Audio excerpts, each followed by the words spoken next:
hiposmolaridad plasmática, que va a estar inadecuadamente, va a estar elevada y acompañada con una diuresis.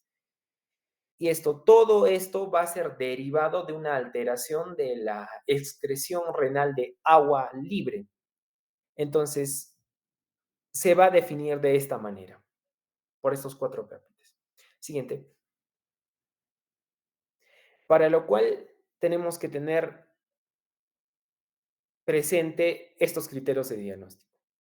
Los criterios mayores y menores que posteriormente lo van a desarrollar en su etiología, en su fisiopatología para su explicación más correcta. Los criterios de diagnóstico, según la bibliografía que hemos revisado, van a ser estas. Va a ser una hiponatremia menor a 135 miliequivalentes por litro, una hiposmolaridad plasmática menor a 235, aunque esto es variable según la literatura que hemos revisado. No debe haber presencia de edemas y tiene que estar el volumen tiene que estar normal. La osmolaridad urinaria tiene que estar elevada, mayor a 100 miliosmoles por kilogramo de peso. Y lo más importante es excluir hipotiroidismo e insuficiencia suprarrenal. Y entre los criterios menores vamos a tener una sobrecarga hídrica, que puede ser patológica, y los niveles de la hormona antidiurética van a estar elevados en plasma y orina. Vamos a pasar ahora a la etiología.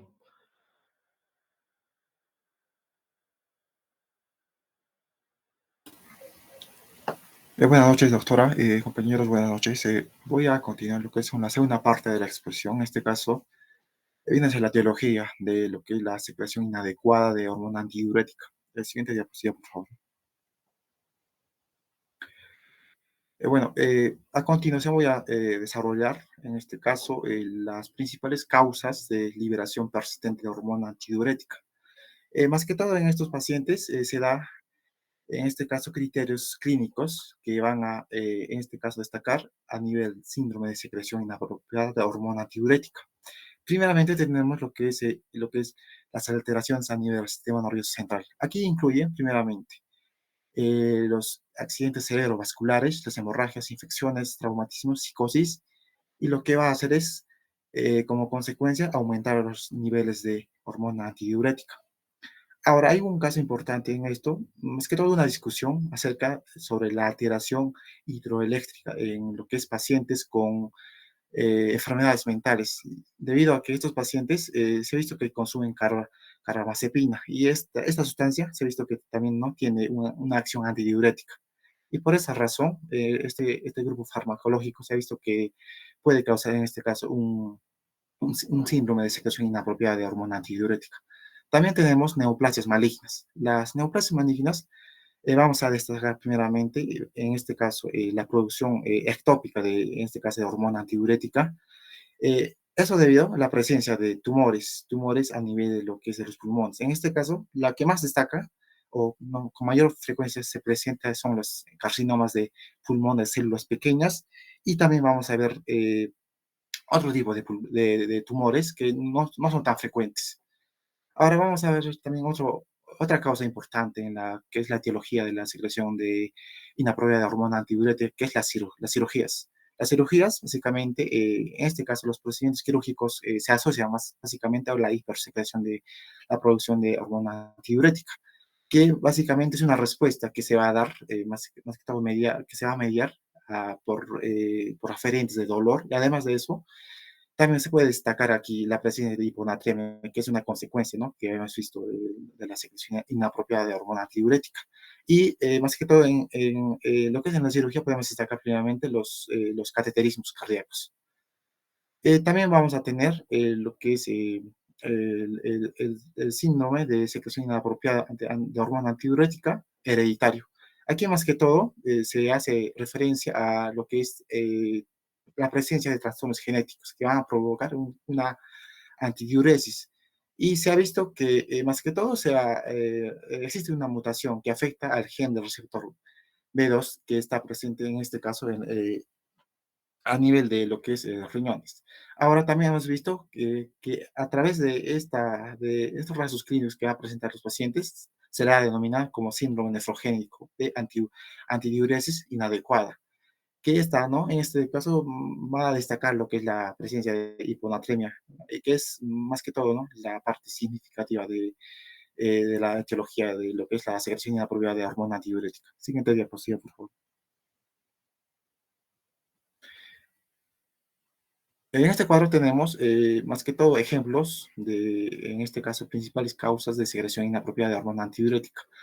Primeramente tenemos lo que es la producción ectópica, ¿no? Como hemos mencionado, y aquí tenemos, por ejemplo, también algunos ejemplos como carcinomas broncogénicos, carcinoma de duodeno y el páncreas, carcinoma ureteral prostático, carcinoma vesical, también presenta lo que es carcinoma de útero, etimona, mesotelioma y también lo que es la presencia de linfoma o leucemia. También aquí destacamos, en este caso, la etiología producido por fármacos, en este caso la desmopresina, la oxitocina, la clorpromamida, la carbamazepina, la clorfibratos, los inhibidores selectivos de recaptación de serotonina, también existen lo que es los antidepresivos tricíclicos, los inhibidores monoamino oxidasas y también lo que es los alcaloides de vinca o cisplatino también forman parte de este grupo de fármacos que va a inducir lo que es la secreción inapropiada de hormona antidiurética. También en las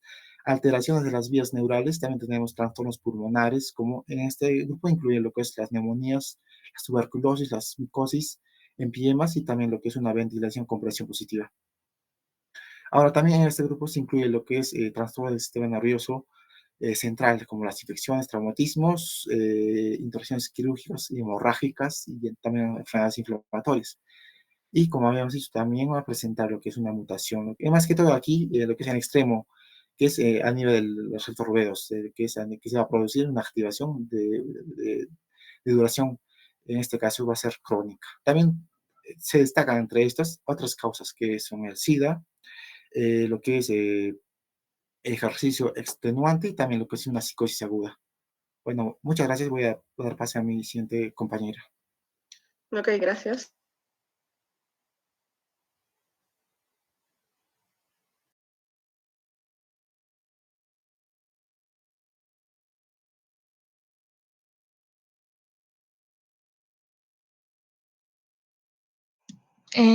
Doctora, buenas noches. Compañeros, buenas noches. Yo voy a ahora ya previamente dado a conocer la parte de la etiología y la definición de este síndrome, vamos a pasar a explicar acerca de la fisiopatología. Siguiente diapositiva, por favor. Bien, entonces para entrar en contexto, como ya dijimos, en este síndrome aumenta la ADH. Entonces va a aumentar la excreción de euporinas en los túbulos distales.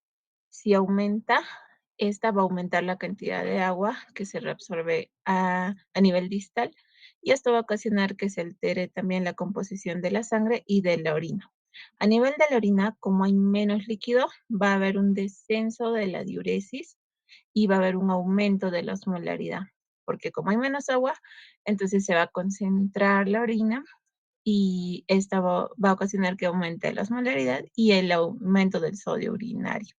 En cambio, en la sangre, como aumenta la cantidad de agua, va a descender la osmolaridad, es decir, la sangre se va a diluir y esto puede ocasionar una hiponatremia dilucional. Entonces, la cantidad de sodio absoluto no se altera, pero sí su concentración. Y esto puede llegar a ser peligroso, ¿no? Y es lo que ocasiona los signos y síntomas que vamos a ver más adelante. Entonces, vamos a describir de mejor manera lo que es la parte fisiopatológica. Siguiente diapositiva, por favor. ¿Qué influye en la progresión del síndrome, de este síndrome, ¿no?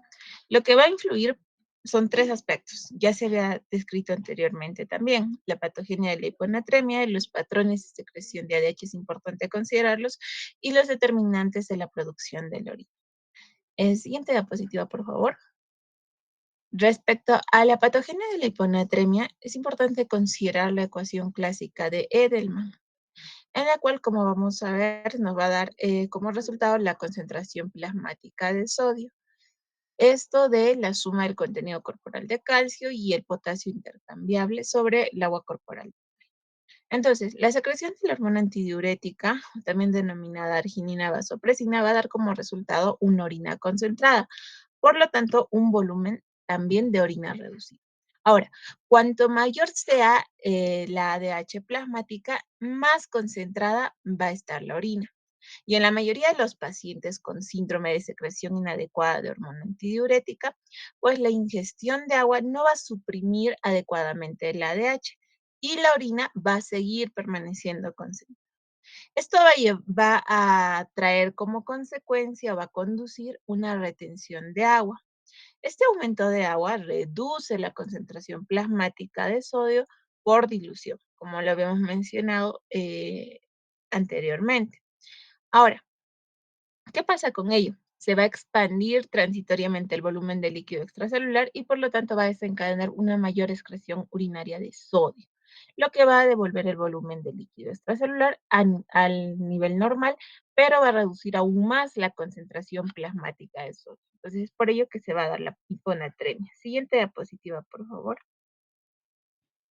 En cuanto al siguiente aspecto fisiopatológico, son los patrones de secreción de ADH. Siguiente diapositiva. Listo. Entonces, en individuos normales, los niveles plasmáticos de ADH son muy bajos. Esto cuando la osmolaridad plasmática llega a ser inferior a 280 miliosmoles por kilo, lo que va a permitir la excreción del agua ingerida y los niveles de ADH también van a llegar a aumentar progresivamente a medida que esta osmolaridad se eleva, ¿no? Habíamos dicho que debe ser menor de 40. Ahora, existen 5 patrones diferentes que se deben considerar para poder evaluar la secreción de ADH. El patrón de tipo A se va a caracterizar por tener niveles muy elevados de ADH que no van a responder a desviaciones osmóticas. Aquí lo que es importante es que estas concentraciones plasmáticas suelen ser mucho mayor a lo necesario para que se pueda realizar una antidiuresis máxima, por lo que también la osmolaridad urinaria suele ser muy alta. Entonces, los niveles hormonales elevados por encima del rango fisiológico sugieren en un paciente pues la secreción ectópica de ADH, lo que se da como consecuencia, por ejemplo, de un carcinoma broncogénico. En el patrón de tipo B se va a caracterizar un umbral osmótico anormalmente bajo, es muy diferente a la A, esto para la liberación de ADH y también un aumento lineal de ADH plasmática en respuesta a un aumento de osmolaridad plasmática. Entonces, aquí se ha descrito también que estos pacientes llegan a tener un osmotato reiniciado. Es importante establecer de esta afección la diferencia con otras, ¿no? Y también la forma en la que se presenta. En este caso, no hay necesidad de preocuparse de que el sodio plasmático continúe disminuyendo si no hay tratamiento. ¿Por qué? Porque la secreción de ADH se va a suprimir cuando ya la osmolaridad plasmática va a caer por debajo de un nivel que se corresponde al umbral de restablecimiento. En cuanto al patrón de tipo C, este se caracteriza por niveles de ADH que van a estar persistentemente en un rango fisiológico y que además no están suprimidos por una osmolaridad plasmática baja ni tampoco están estimulados por una osmolaridad plasmática creciente. Este patrón es importante compararlo, diferenciarlo del tipo A. ¿Por qué? Primero, en que se diferencia, en que se observan niveles superfisiológicos de ADH, pero tienen algo semejante y con el tipo A, y es que podrían ocurrir también en pacientes con secreción ectópica de ADH. En cuanto al patrón de tipo D, se va a caracterizar por una osmorregulación normal, pero aquí lo que es importante resaltar es que la orina se concentra incluso si se suprime la liberación de ADH. Y en este caso, al menos un mecanismo por el cual esto ocurre es la mutación de células germinales en las que va a estar influyendo el receptor de vasopresina 2 cuando se activa. Cabe resaltar que en estudios no se ha llegado a observar en todos los pacientes esta mutación activadora, por ende, está en discusión, ¿no? El patrón de tipo E se caracteriza por una disminución de ADH plasmática y esto se da a medida que aumenta la concentración sérica de sodio durante la infusión de solución salina hipertónica. Se plantea la siguiente hipótesis, ¿no? De que este patrón se debe a una alteración de la señalización de los barroreceptores a pesar de la normovolemia. Entonces, esto quiere decir que una disminución menor de la presión arterial o del volumen sanguíneo llega a producir un gran aumento de la secreción de ADH. De manera similar, ¿no? Un pequeño aumento en la presión arterial o bien un aumento sustancial en el volumen sanguíneo, esto causado por la infusión de solución salina, puede dar como resultado una gran disminución en la secreción del ADH. Siguiente diapositiva, por favor. Pasamos al tercer aspecto fisiopatológico, que serían los determinantes de la producción de orina. Además de la secreción persistente de ADH, existen también otros determinantes potencialmente importantes en la producción de la orina en estos pacientes. Y estos son la tasa de excreción de solutos y el escape parcial del efecto de la hormona antidiurética. Pasando a la excreción de solutos, siguiente diapositiva, vamos a ver que en sujetos normales la producción de orina va a estar determinada principalmente por la ingesta de agua. Los cambios en la ingesta de agua van a provocar alteraciones en la osmolaridad plasmática que van a ser detectadas por los osmoreceptores del hipotálamo, como se explicó en la parte de la definición, ¿no? Estos se encargan de regular tanto la liberación de ADH como también la sed. Entonces, nos vamos a un ejemplo, ¿no? Un aumento en la ingesta de agua va a reducir secuencialmente la osmolaridad plasmática y va a disminuir también la secreción de ADH y por ende también reduce la permeabilidad del agua de los túbulos colectores. Y finalmente, pues el efecto neto de todo este proceso va a ser la rápida excreción del exceso de agua en una orina diluida. Sin embargo, ¿qué pasa cuando se produce ese síndrome?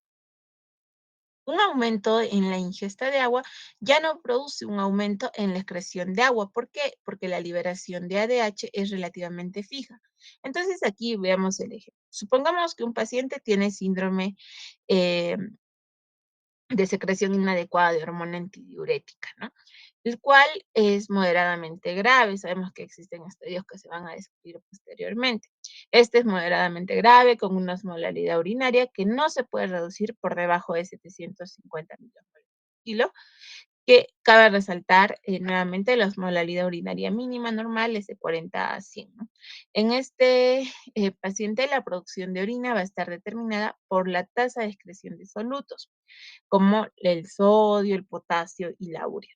Supongamos ahora que este paciente va a consumir una dieta occidental típica, que contiene aproximadamente también 750 milimoles de soluto, todos los cuales se van a excretar en la orina cada día. Entonces, con una osmolaridad urinaria fija de 750, la producción diaria de orina será de solo 1 litro, 750 entre 750, ¿no? Y no va a aumentar en respuesta al aumento de la ingesta de agua.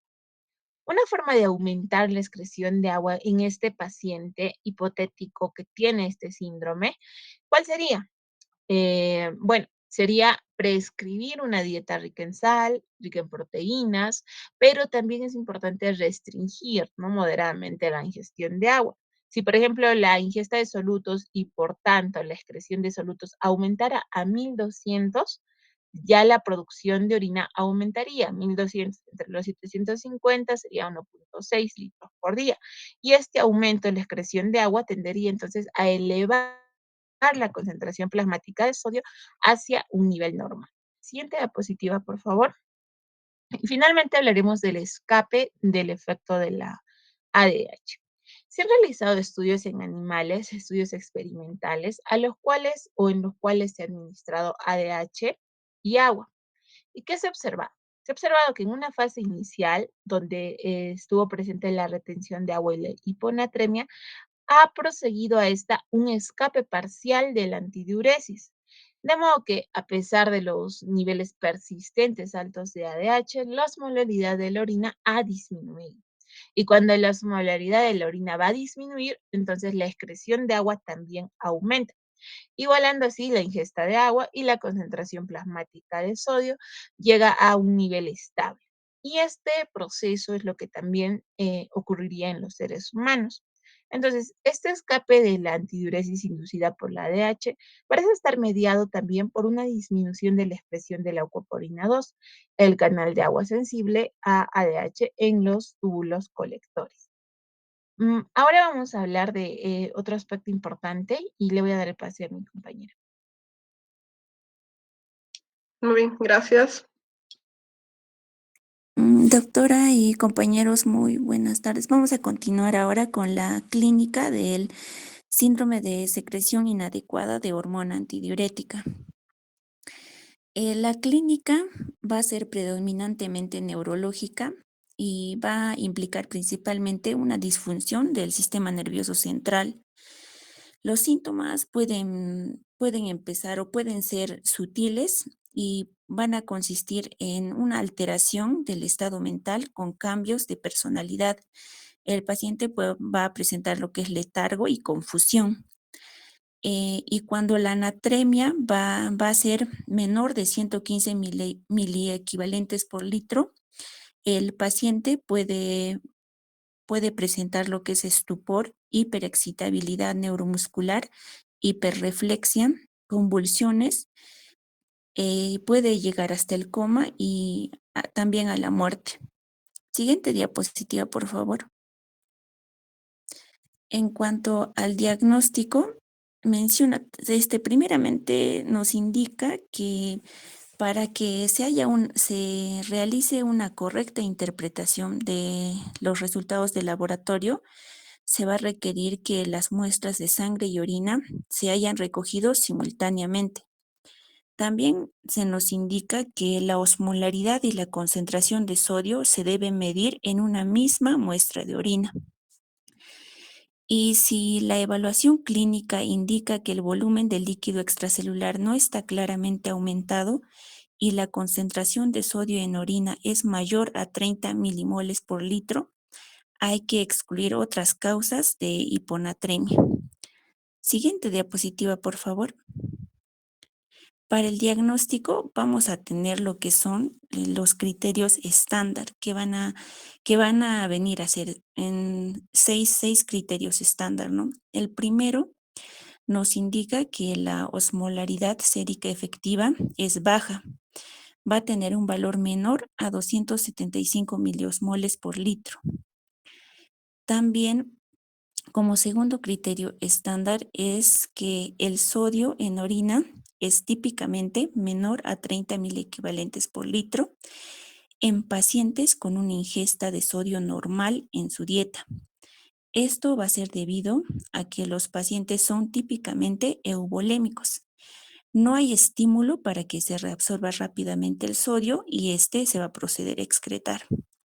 Como tercer criterio estándar para el diagnóstico, tenemos que la osmolaridad de la orina está inadecuadamente no diluida al máximo, presentándose lo que es una osmolaridad urinaria menor a 100 miliosmoles por litro.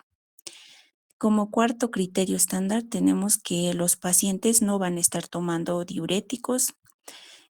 También tenemos como quinto criterio estándar que los pacientes son clínicamente eubolémicos. Y tenemos aquí el sexto criterio que nos menciona que deben excluirse otras causas de hiponatremia eubolémica, que puede ser que el paciente tenga un cuadro de hipotiroidismo, una polidipsia psicógena, una insuficiencia suprarrenal secundaria, ya que la insuficiencia suprarrenal secundaria puede causar lo que es una hiponatremia eubolémica y puede confundir lo que es el diagnóstico, ¿no? Ya que puede simular que se trata de un síndrome de secreción inadecuada de hormona antidiurética. También esta enfermedad de la insuficiencia suprarrenal secundaria se ha llegado a diagnosticar hasta en el 3 al 4% de los pacientes en los que en un inicio se sospechaba de síndrome de secreción inadecuada de hormona antidiurética. Siguiente diapositiva, por favor. Bien, aquí para recalcar, ¿no? Los criterios en otra bibliografía también lo clasificaba como esenciales y criterios suplementarios para el diagnóstico de el síndrome de secreción inadecuada de hormona antidiurética. Y se debe de, como criterios esenciales, ¿no? Se menciona lo que es la osmolaridad sérica eficaz menor a 275 miliosmoles por. La osmolaridad urinaria va a ser siempre lo que es menor a 100 y el paciente va a estar va a presentar una eubolemia clínica, no va a estar sin uso de reciente de diuréticos. También ahí mencionaba, ¿no?, criterios suplementarios y mencionaba a que el ácido úrico en suero iba a ser menor a 0.24 milimoles por litro. La urea sérica iba a ser menor a 3.6 milimoles por litro.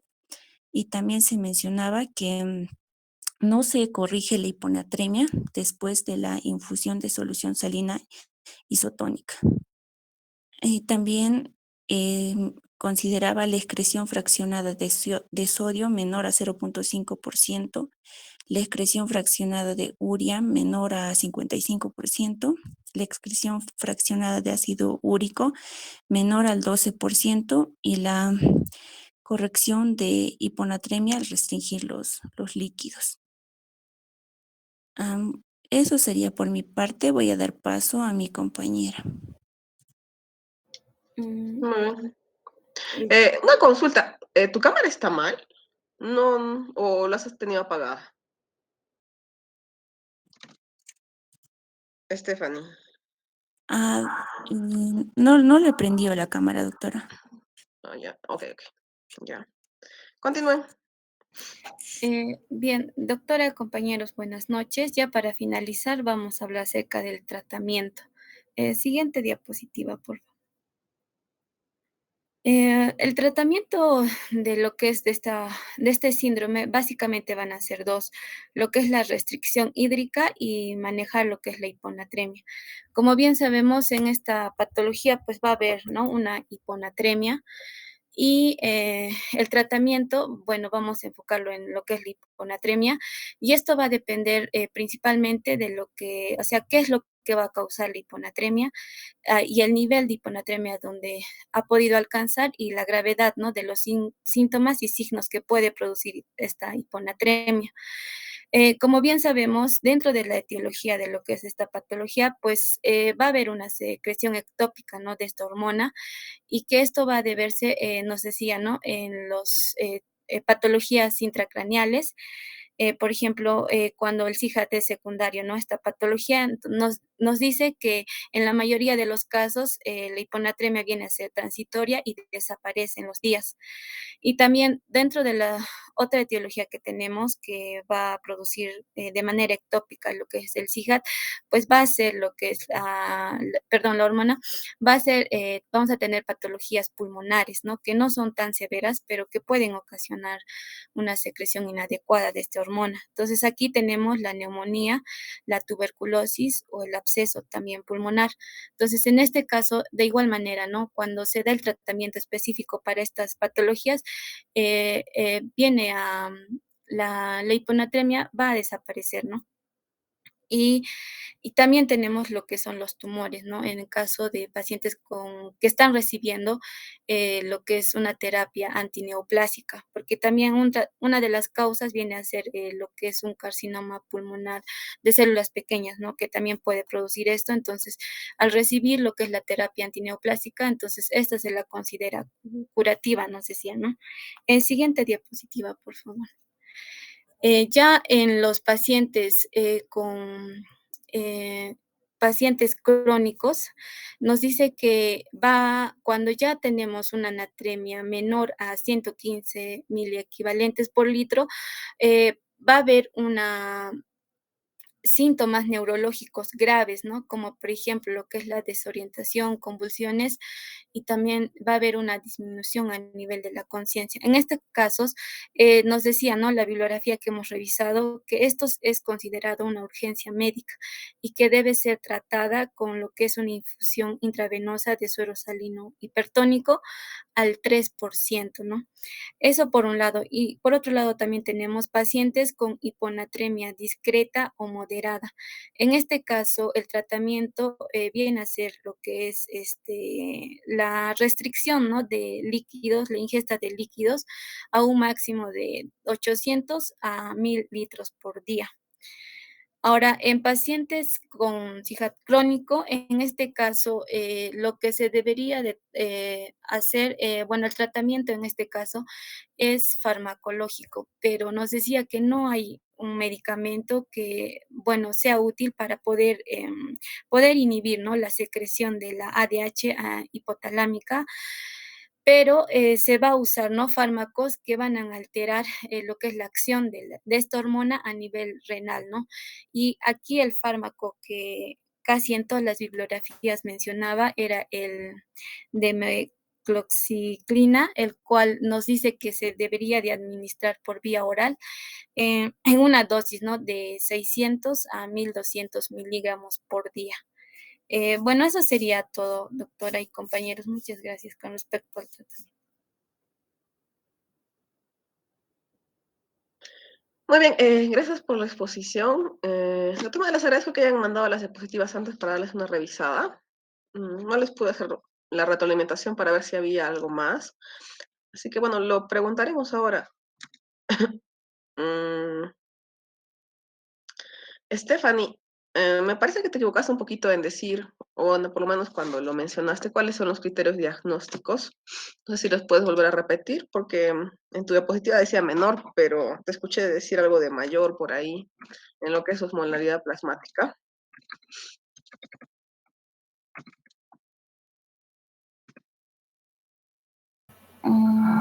Sí, sí, doctora. Ujú. ¿Cuáles son los criterios diagnósticos? Vamos a tener lo que son los criterios estándar que van a ser considerados un número de 6, Ujú. los cuales van a ser que la osmolaridad sérica efectiva va a ser baja, va a ser menor de 275 miliosmoles por litro. El sodio en orina va a ser típicamente mayor a 30 miliequivalentes por litro. En cuanto a la osmolaridad urinaria, va a ser lo que es menor a 100. No, perdón, La doctora. La osmolaridad urinaria. osmolaridad urinaria va a ser mayor a 100, doctora, mayor. Sí, va a ser mayor a 100. El cuarto va a ser que los pacientes no estén tomando diuréticos. El quinto, que los pacientes van a ser clínicamente eubolémicos.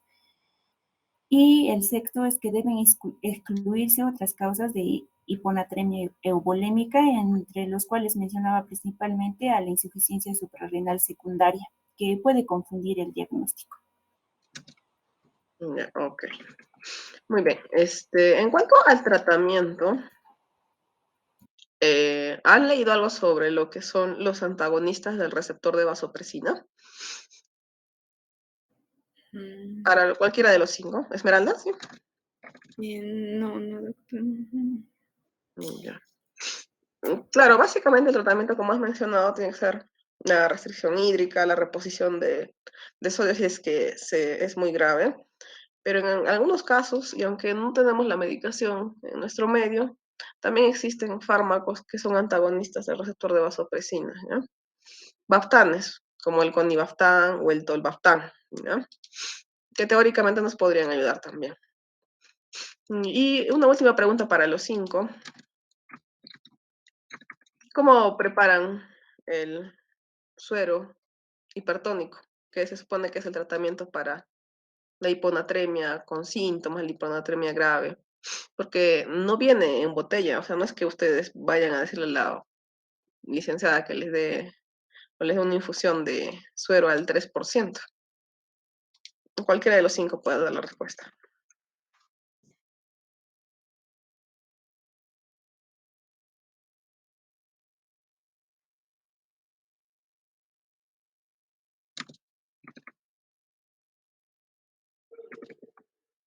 ¿Alguno? Doctora, la administración del suero hipertónico se realizaría por vía intravenosa, ¿no? Y esto respecto a sería el 3%. Ujú. La, tanto la velocidad y la cantidad va a depender de la gravedad de la hiponatremia y también cómo el paciente va a reaccionar al tratamiento. Entonces, esta preparación debe basarse en ese porcentaje, incluyendo también bueno, una supervisión y por el personal médico, ¿no? No sé si. Ok, muy bien. ¿Alguna pregunta del resto de alumnos?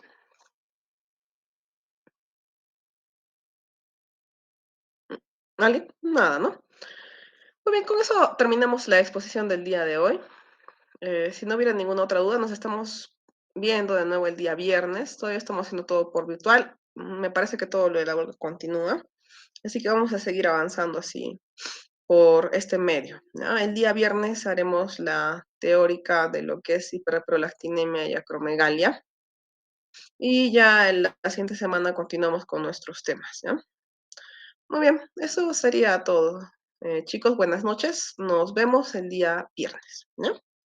Muy bien, hasta luego.